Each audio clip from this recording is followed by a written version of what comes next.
जो लोग मुसलमानों से पूछते हैं कि मुसलमानों ने इस देश के लिए क्या किया था, तो सुनो, आज की यह वीडियो उन लोगों के लिए मुंह तोड़ जवाब होगी। 1857 की क्रांति। यह वह क्रांति थी जिसने अंग्रेजों के पैर उखाड़ फेंके थे।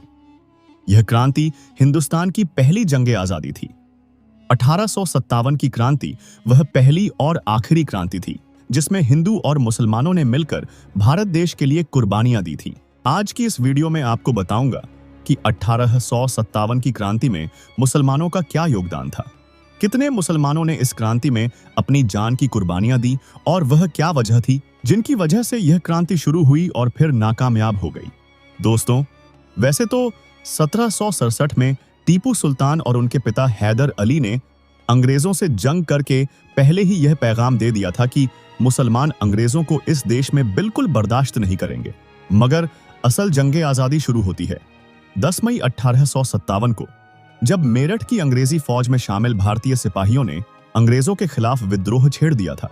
आखिर क्यों किया था इन सिपाहियों ने यह विद्रोह? इसके लिए हमें थोड़ा इतिहास में पीछे जाना पड़ेगा। दोस्तों, वह बंदूक में गाय और सुअर की चर्बी वाला मामला तो बाद का है। अंग्रेजों के जुल्मों सितम की वजह से भारतीयों के मन में पहले ही अंग्रेजों के खिलाफ नफरत भर चुके थे। जैसे अंग्रेज भारत में जबरन ईसाई धर्म फैलाने में लगे थे, भारतीय किसानों की जमीनों पर कब्जा कर किसानों पर अत्याचार करते, भारत के सामानों को जबरन सस्ते दामों में खरीदकर इंग्लैंड में जाकर महंगे दामों में बेचते थे, अंधविश्वास का आरोप लगाकर हिंदू और मुसलमानों की धार्मिक प्रथाओं को जबरन बंद करवा देते थे। इसके बाद आता है गाय और सुअर की चर्बी वाला मामला। यह मामला कुछ यूं था कि अंग्रेजी सेना में एक नई राइफल इनफील्ड आई थी जिसके कारतूस को मुंह से काटना पड़ता था ताकि कागज की सील को तोड़ा जा सके। गाय और सुअर की चर्बी। गाय हिंदुओं के लिए पवित्र तो सुअर मुसलमानों के लिए हराम। इसी मसले पर एक सिपाही मंगल पांडे का दिमाग खराब हो जाता है और वह अंग्रेजी अधिकारियों की हत्या कर डालता है। यह वाक्य था जनवरी 1857 का। मंगल पांडे को अंग्रेज पकड़ लेते हैं और मौत की सजा देकर शहीद कर देते हैं। यही गाय और सुअर की चर्बी वाली बंदूकें मेरठ के सिपाहियों को भी दी जाती है। बस फिर क्या था, मेरठ के 80-90 भारतीय सिपाहियों ने ऐसी बगावत की कि अंग्रेजों की सांसें फूल गईं। यह बगावत 10 मई 1857 को शुरू हुई और फिर पूरे देश में आग की तरह फैल गई। अंग्रेजों के जुल्मों सितम से भारतीय लोग पहले ही परेशान थे और अब अंग्रेजों को उखाड़ फेंकने का मौका था। मगर एक दिक्कत थी, वह यह कि इस क्रांति को लीड कौन करेगा। बस फिर सारे हिंदुस्तान के राजा महाराजा और सिपाहियों की आस मुगल सल्तनत की आखिरी बादशाह बहादुर शाह जफर पर जाकर रुकी। सभी ने बादशाह बहादुर शाह जफर से दरख्वास्त की कि आप ही हमारी आखिरी उम्मीद है। आपके ही पुरखों ने यानी मुगलों ने हिंदुस्तान की हिफाजत की थी और आज आपकी बारी है। बहादुर शाह जफर पीछे नहीं हटे और अंग्रेजों के खिलाफ अपने देश के लिए जंग में उतर पड़े। लखनऊ से बेगम हजरत महल, बरेली से खान बहादुर खान, इलाहाबाद से लियाकत अली, बल्लभगढ़ से बख्त खान जैसे मुस्लिम हुक्मरानों और पूरे देश के उल्लामाए कराम इस क्रांति में कूद पड़े। अल्लामा फजले हक खैराबादी ने सबसे पहले जामा मस्जिद से यह ऐलान किया है, ऐ मुसलमानों, आज वह दिन है जिस दिन तुम अपने देश के लिए अपनी कुर्बानियां दोगे। यह वह मौका है जब तुम अंग्रेजों के जुल्मों सितम से छुटकारा पा सकते हो। तुम ही हो जो इस जालिम अंग्रेजी हुकूमत को उखाड़ फेंक सकते हो।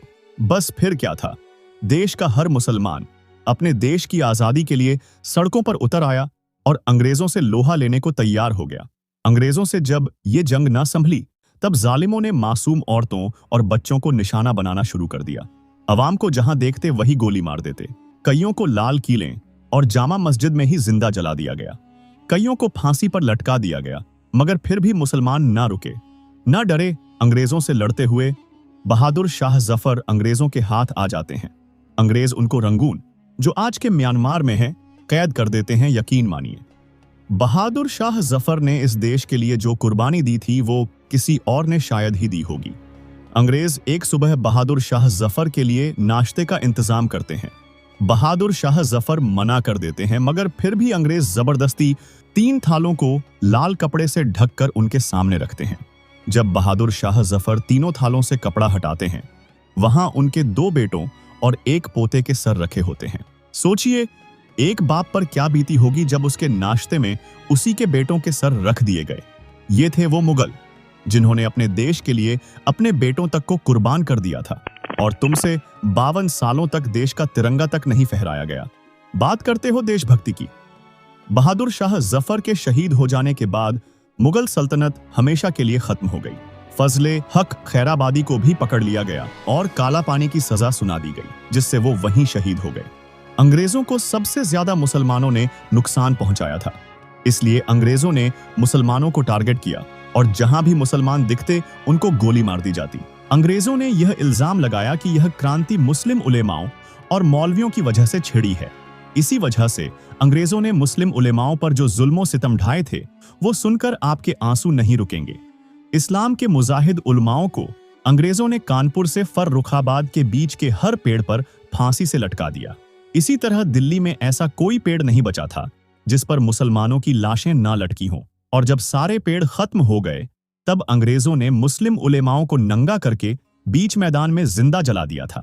ऐ मुसलमानों, ये थे तुम्हारे उलमाए कराम, जिन्होंने तुम्हारी आजादी के लिए, इस देश की आजादी के लिए अपनी जानें भी कुर्बान कर डाली।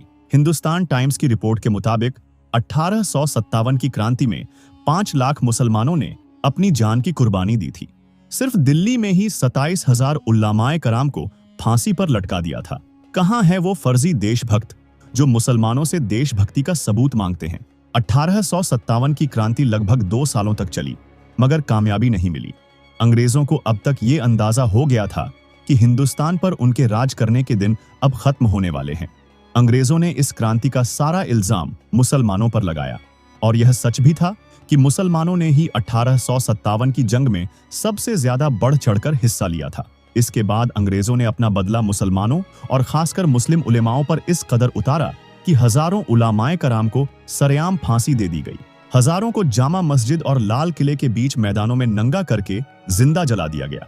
जिन उलामाए कराम ने अंग्रेजों के खिलाफ और जंग के लिए फतवे दिए थे, उनको सूअर की खाल में बंद करके जिंदा जलाया गया। कईयों को सूअर का गोश्त खाने पर मजबूर किया गया। मगर इन मुजाहिदों की वो शान थी कि इन्होंने अपनी जानें दे दी, मगर न अपने ईमान का सौदा किया, न अपने देश का। अंग्रेजों का गुस्सा सिर्फ उल्लामाओं तक नहीं रुका, बल्कि मुस्लिम औरतों और बच्चों तक को पकड़कर लाल किले में कैद कर दिया गया।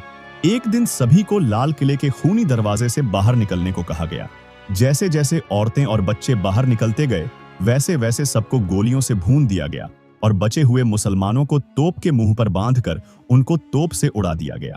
यह थी इस देश के लिए मुसलमानों की कुर्बानियां। अंग्रेज यहीं नहीं रुके। मुसलमानों की जान लेने पर जब उनको सुकून न मिला तो अंग्रेज मुसलमानों के दिन तालीम और मस्जिदों पर हमला करने लगे। 1857 की क्रांति के बाद अंग्रेजों ने मुसलमानों को दिल्ली से निकाल दिया। मस्जिदों को अंग्रेजी सैनिक छावनियों में बदल दिया गया। मुसलमानों को अंग्रेजी सेना में भर्ती करना बंद कर दिया गया। मुस्लिम किसानों से जबरदस्ती उनकी जमीनें छीन ली गई। मुसलमानों के मदरसों को जबरन बंद करवा दिया गया ताकि मुसलमान अपने दीन की तालीम हासिल ना कर पाएं। अंग्रेज यह जान चुके थे कि मुसलमान इस देश के लिए अपनी जान कुर्बान करने से पीछे नहीं हटेंगे, इसलिए उनको आर्थिक और तालीमी तौर पर कमजोर करना होगा। दोस्तों, अंग्रेज अपने इस मंसूबे में काफी हद तक कामयाब भी हो चुके थे।